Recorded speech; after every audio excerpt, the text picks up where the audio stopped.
Selamat pagi Bu Eni. Assalamualaikum. Selamat pagi Bu Ita. Waalaikumsalam warahmatullahi wabarakatuh. Bagaimana kabarnya Bu Eni pagi hari ini?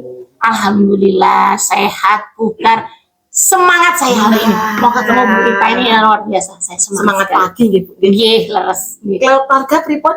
Alhamdulillah anak-anak sehat, suami juga sehat. Semua aktivitas kami juga alhamdulillah lancar semuanya. Gini Bu Eni, kemarin saya ada kapan jenengan mau mengcoaching temennya? Nggih, insya Allah besok saya akan coaching Pak Rasuki. Tadi pagi ketemu sama saya, katanya Bu Eni saya ada waktunya, mau ada sesuatu yang saya sharingkan. Nah, kebetulan besok saya juga jam pertama waktunya anak-anak olahraga, dan Pak Rasuki juga jamnya PAI, jadi kita sama-sama kosong. Insya Allah besok kita akan janjian Bu di terasnya kantin sekolah, rencananya begitu. Berarti mau mengadakan coaching dengan Pak Rasuki. Insya Allah. Perasaannya Bu Eni pripun Bu sebelum mengadakan sesi coaching ini? Ya tentunya berdek Bu Ita ya, karena ya saya sudah sering beberapa kali sharing, tapi kalau dengan Pak Rasuki ini baru besok ini Baru pertama kali ini. karena selama ini Pak Rasuki selaku kurikulum kan sibuknya luar biasa. Jadi saya agak susah bertemu Pak Rasuki. Tapi kok tiba-tiba mau ketemu dengan saya ini, saya luar biasa ini, Pak Rasuki memenuhi saya ini. Jadi excited banget. Cuman saya gemeter Bu Ita. Apa ya, saya ini takutnya besok ini kan Pak Rasuki yang menyampaikan sesuatu, khawatirnya saya ini tidak bisa menggali informasi yang tepat sehingga saya bisa nggak menggali apa yang ada pada dirinya Pak Rasuki. Saya takut nggak bisa membuat kalimat yang berbobot pertanyaannya itu. Nah ini makanya Bu Eni kita mengadakan sesi pra observasi buat jenengan. Di sesi untuk coaching besok itu rencananya besok nggih? Insya Allah besok. Untuk coaching itu ada 3 tahapan Bu Eni ya, untuk menghilangkan deg-degannya Bu Eni. Untuk yang pertama itu pra observasi yang kita lakukan hari ini. Terus yang kedua ada pelaksanaan coachingnya. Yang ketiga adalah pasca observasi. Insya Allah nanti lancar Bu Eni. Amin. Doanya kita. Maksud saya di sini Bu Eni itu ada dalam proses coaching itu ada rubrik penilaiannya. Ada nanti saya menilai dengan waktu meng-coach Pak Rasuki. Untuk yang pertama itu prinsip-prinsip coaching Ibu Eni. Prinsip coaching itu ada kemitraan, berarti di sini kita tidak sebagai yang menggurui, dan Pak Rasuki juga tidak merasa digurui begitu. Yang kedua adalah proses kreatif.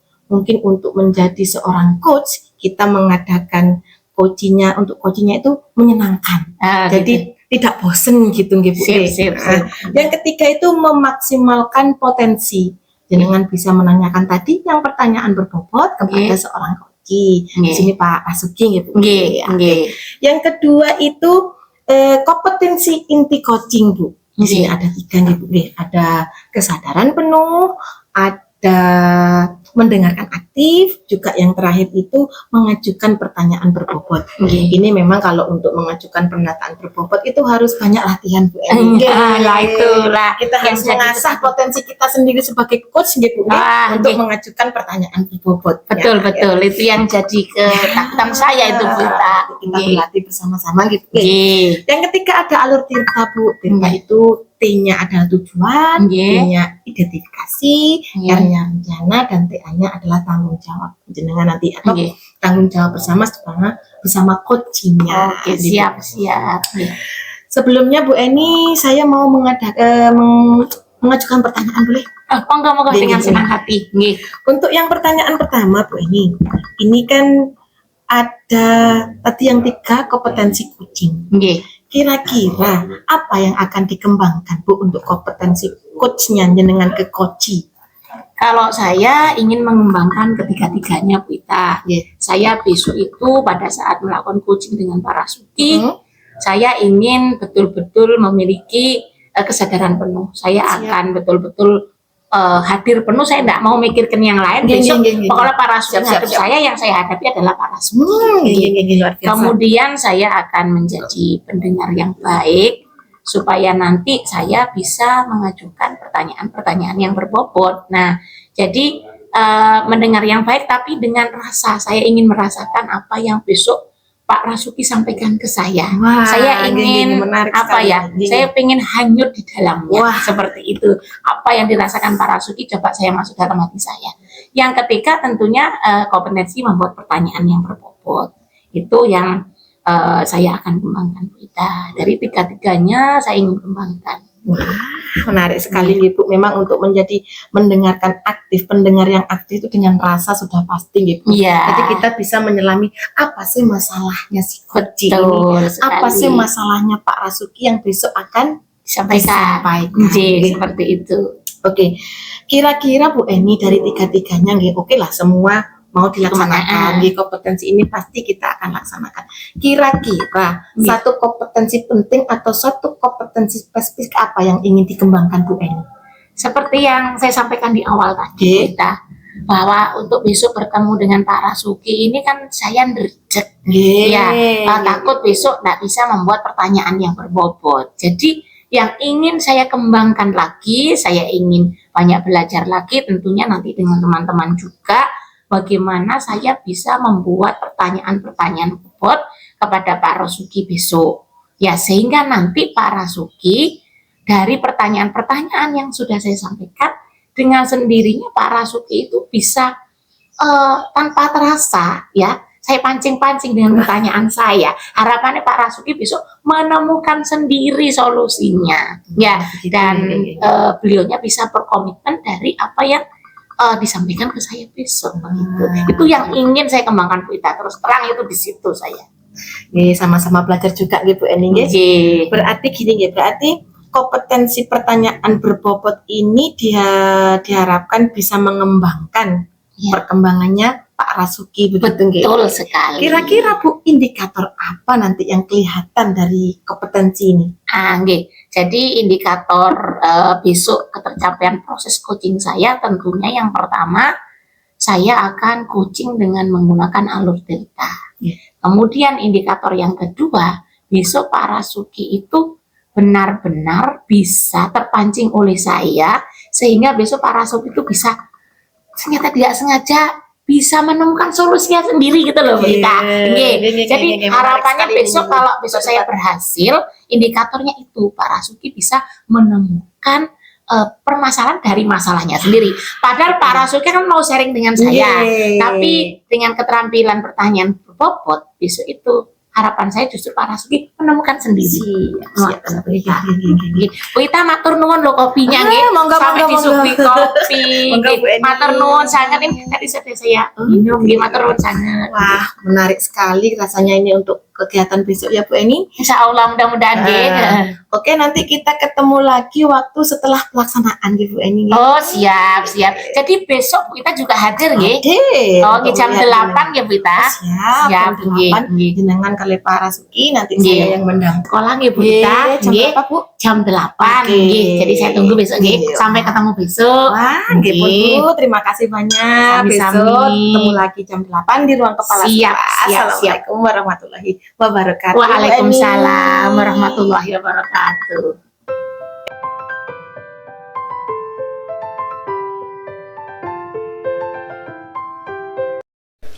Assalamualaikum Bu Eni. Waalaikumsalam Pak Ras. Apa kabarnya hari ini Bu Eni? Alhamdulillah hati saya hari ini sedang senang dan saya alhamdulillah sehat juga. Alhamdulillah.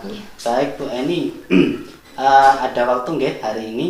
Alhamdulillah ada Pak. Ya, sesuai yang kemarin saya janjikan. Oh iya betul. Saya ingin ngobrol tentang masalah saya ini supaya saya di kegiatan saya itu bisa plong gitu Bu Eni. Oh nggih monggo. Ngomong-ngomong ini masalah sih Pak kok serius banget nih. Iya begini Bu, saya mau ngobrolin tentang bagaimana sih saya bisa memanage waktu di kegiatan saya yang begitu padat sehingga nanti kegiatan saya itu bisa dilaksanakan dengan baik sehingga tidak ada yang terbengkalai begitu. Oh begitu.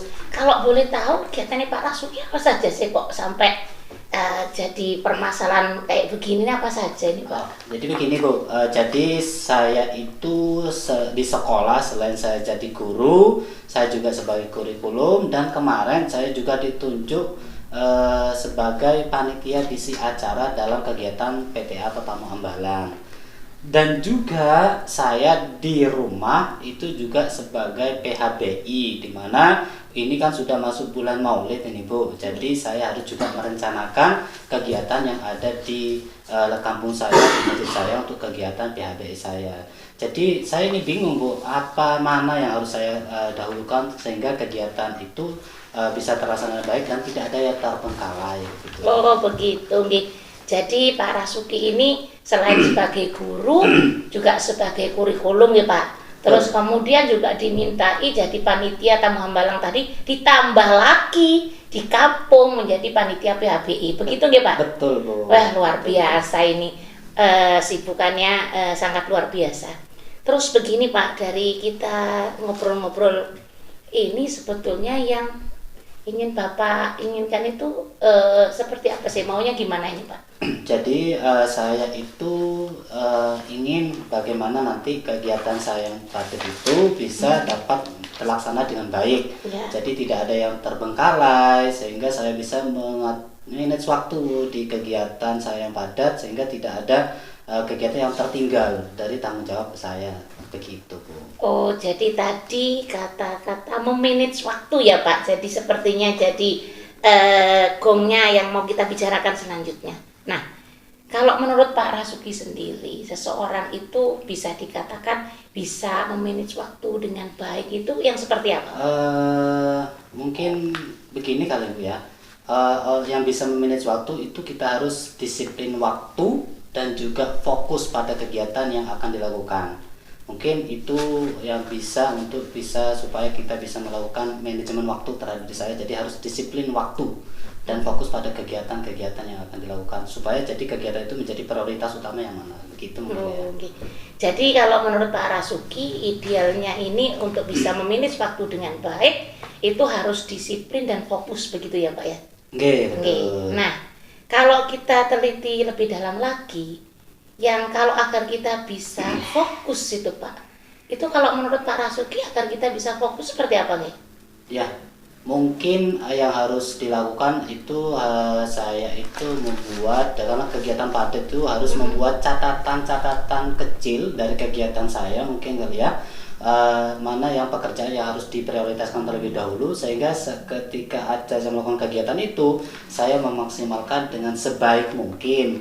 Kemudian di situ juga saya bisa mengatur sehingga pekerjaan itu bisa tidak tertumpuk dan tidak terbengkalai begitu. Oh begitu. Jadi catatan-catatan kecil.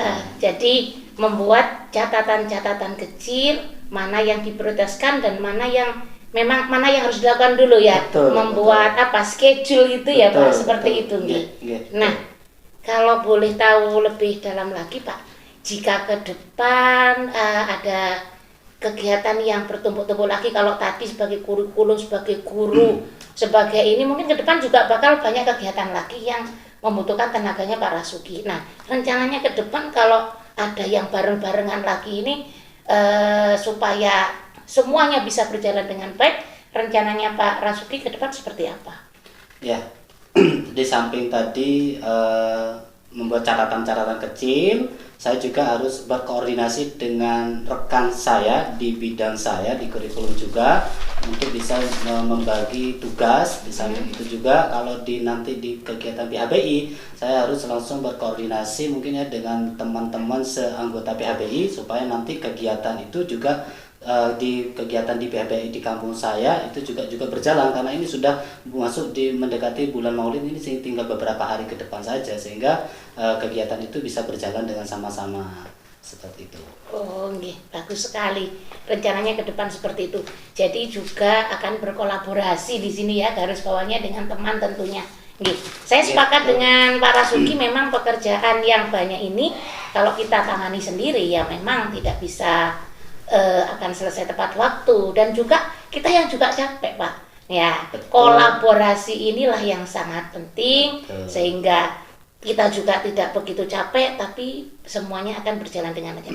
ada yang menarik tadi Pak, yang catatan kecil tadi itu yang bentuknya seperti apa ya? Kalau boleh tahu, tadi saya kelewat ini catatan tadi ya, catatan kecil itu yang seperti apa Pak? Kalau tadi kan saya bilang apa seperti schedule, kalau Pak Rasuki sendiri yang seperti apa itu catatan kecilnya? Jadi saya membuat sebuah catatan kecil di meja ruang kerja saya, kemudian di situ saya melihat jadwal prioritas yang diutamakan dalam kegiatan saya sebagai guru, kemudian saya sebagai kurikulum, dan juga saya sebagai panitia si acara di kegiatan PTA nantinya. Karena kegiatan-kegiatan ini yang di sekolah itu yang paling dekat itu adalah kegiatan PTA, karena minggu besok ini sudah ada kegiatan PTA yang harus berlangsung dan saya sebagai si acara harus mengatur itu. Jadi saya membuat catatan-catatan kecil di meja saya ketika saat saya duduk berhadapan dengan ruangan saya. Oh, saya sudah ingat lagi nih kegiatan apa yang harus saya lakukan, sehingga kegiatan-kegiatan itu bisa fokus dan menjadi prioritas utama untuk dikerjakan pada saat itu. Oh begitu, ya sangat menarik sekali.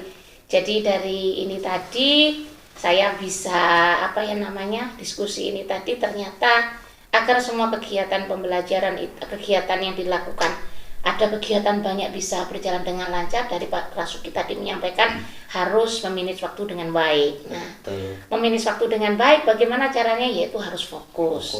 Supaya fokus tadi Pak Rasuki apabila membuat catatan-catatan kecil, juga berkolaborasi dengan teman-teman yang sebidang dengan yang Pak Rasuki lakukan begitu ya.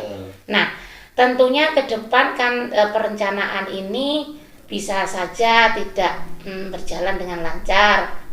Apa komitmen ke depan yang akan Pak Rasuki lakukan apabila mendapatkan mungkin tugas dari kepala sekolah ditambah tugas di rumah yang macam-macam seperti ini Pak ke depannya? Jadi saya itu untuk melakukan kegiatan yang begitu padat di situ, maka saya harus paling tidak ketika ada waktu 1 menit luang untuk saya bisa kerjakan, maka saya kerjakan di saat itu juga. Ya.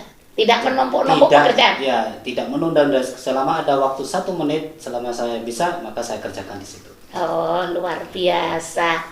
Alhamdulillah. Jadi ini kok ngobrol-ngobrol, ternyata ini sebentar lagi saya mau masuk ke kelas lagi nih Pak. Gitu. Tapi dari yang sedikit sharing tadi, apa ada sesuatu yang sudah Pak Rasuki ambil manfaatnya dari kita sharing-sharing? Betul Bu. Jadi selama kita melakukan percakapan Bu, saya dulu awalnya saya datang ini dengan kegiatan yang penuh penat dengan pikiran saya yang tidak plong. Setelah saya bercakap, berkomunikasi dengan Bu Eni, saya merasa kegiatan yang begitu padat itu hari ini saya bisa berpikir secara plong.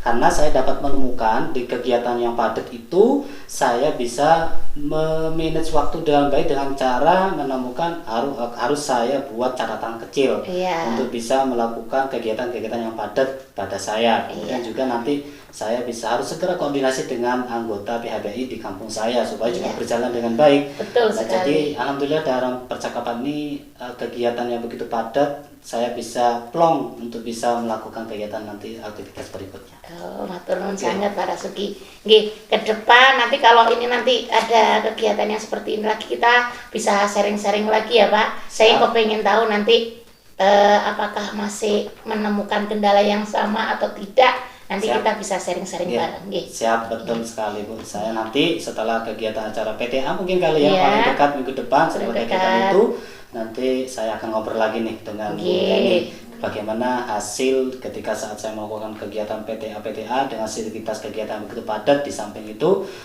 saya bisa mengkondisikan diri saya sehingga pekerjaan-pekerjaan saya juga saya terlaksanakan dengan baik. Ya, wah, luar biasa. Mudah-mudahan yang sudah jenengan rencanakan dan komitmennya tadi juga bisa dijaga dengan baik. Saya yakin apa yang sudah direncanakan dan komitmen jenengan yang kuat itu akan mempermudah apa yang tadi menjadi kekhawatiran jenengan ya. Gitu itu saja mungkin yang bisa saya sampaikan Pak Rasuki. Terima kasih untuk sharing-sharingnya hari ini. Kita ketemu lagi lain waktu. Sekali lagi saya sangat banyak terima kasih atas waktunya sama-sama. Sehingga saya hari ini jadi plong ya di kegiatan yang paling saya bisa mengatur waktunya. Matur nuwun, terima kasih. Assalamualaikum warahmatullahi wabarakatuh. Waalaikumsalam warahmatullahi wabarakatuh.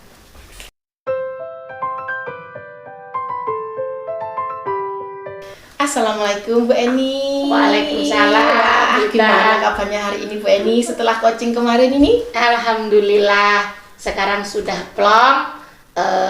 Jadi kemarin itu saya melakukan coaching dengan Pak Rasuki bisa mengalir begitu saja. Alhamdulillah. Berarti perasaannya hari ini senang Ibu? Alhamdulillah senang sekali. sudah plong sekarang. Sudah plong. Yang kemarin khawatir itu alhamdulillah sudah enggak sekarang. Pripun Bu, keluar enggak pertanyaan berbobotnya ke Pak Rasuki ini? Alhamdulillah karena kemarin ada kegiatan praobservasi kan Bu Ita sudah memberikan penguatan kepada saya, sehingga hari ini saya coba dari penguatan kemarin.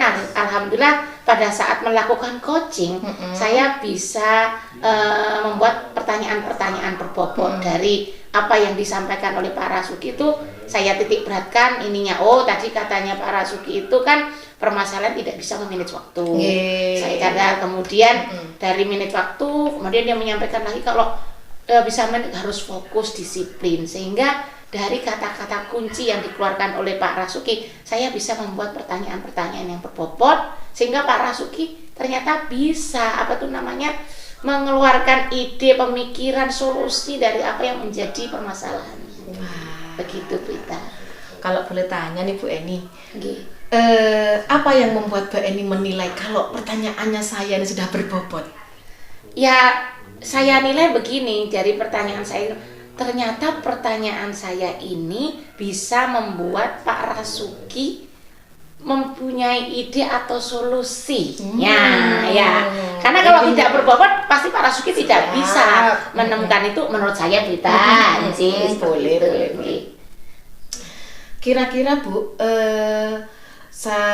indikator apa ya, pencapaian apa ya yang direncanakan tadi dengan Pak Rasuki tentang masalahnya?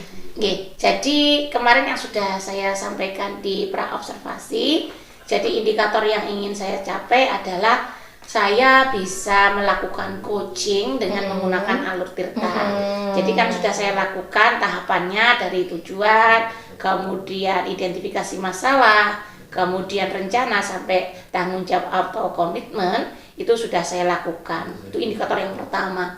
Indikator yang kedua, saya mengharapkan dari proses coaching itu, coach saya atau Pak Rasuki itu bisa menemukan solusinya sendiri. Dan terbukti Pak Rasuki ternyata bisa. Setelah saya pancing-pancing dengan berbagai pertanyaan, Pak Rasuki itu bisa menemukan solusinya. Seperti tadi harus memanage waktu, harus disiplin, harus fokus, harus membuat catatan kecil, kemudian harus berkolaborasi. Itu Pak Rasuki sendiri yang bilang, bukan saya itu. Seperti itu. Bu Eni, untuk supervisi, untuk coach kemarin itu alur tirtanya sudah berjalan, sudah hebat Bu Eni, bisa melihat kemana arah tujuannya permasalahan ini, rencana apa, tindakan apa, komitmennya juga dilaksanakan gitu. Terus menurut Bu Eni, kira-kira untuk coaching selanjutnya itu tindakan apa yang perlu Ibu Eni tingkatkan? Di mendengar yang baik Bu Ita, di mendengar yang kalau kemarin di pra itu saya sampaikan ke Bu Ita ingin membuat pertanyaan yang berbobot, kemudian setelah kita lakukan sharing, alhamdulillah hari ini sudah bisa kan waktu di coaching. Nah sekarang yang ingin saya tingkatkan lagi yaitu kemampuan mendengar dengan baik gitu, supaya saya bisa meresapi, merasakan apa yang dirasakan oleh teman yang butuh bantuan saya itu. Gitu. Bu Eni, ini ada masukan ya, boleh? Oh sangat suka sekali, monggo. Dari coaching kemarin yang saya amati Bu Eni ada satu yang masih belum dilaksanakan. Ibu Eni belum mempertanyakan hasil evaluasinya. Oh iya, ada yang kelewat Bu Ita. Ini untuk mengetahui apakah yang sudah dilaksanakan Pak Rasuki dengan catatan kecil, memanage waktu, apakah bisa terlaksana dengan baik. Kita evaluasi, jadi enggak kegiatannya gitu. Oh, nggih Bu Ita. Kalau begitu nanti di coaching selanjutnya saya akan lakukan itu Bu Ita. Yang ini kelewat mungkin karena saya rada grogi itu kita jadi ngeblank begitu. Tapi alhamdulillah untuk coaching kemarin dengan Pak Rasuki untuk alur-alurnya sudah betul, terus untuk perencanaannya sudah bagus, kapan dilaksanakannya sudah bagus. Terima kasih Bu Ita, matur nuwun sangat. Mungkin cukup itu Bu Eni dari saya. Mungkin ada tambahan dari Bu Eni, Bu? Mungkin yang mau disampaikan, monggo. Saya rasa cukup, cuman untuk kapan-kapan kalau saya perlu sharing-sharing lagi masih bisa nggih? Bisa, alhamdulillah bisa pasti. Nggih. Matur nuwun Bu Ita. Mungkin cukup itu Bu Eni. Matur Pembicaraan kita hari ini. nuwun. Kita boleh ketemu lagi besok-besok. Terima kasih. Terima kasih Bu Ita. Assalamualaikum. Waalaikumsalam warahmatullahi wabarakatuh.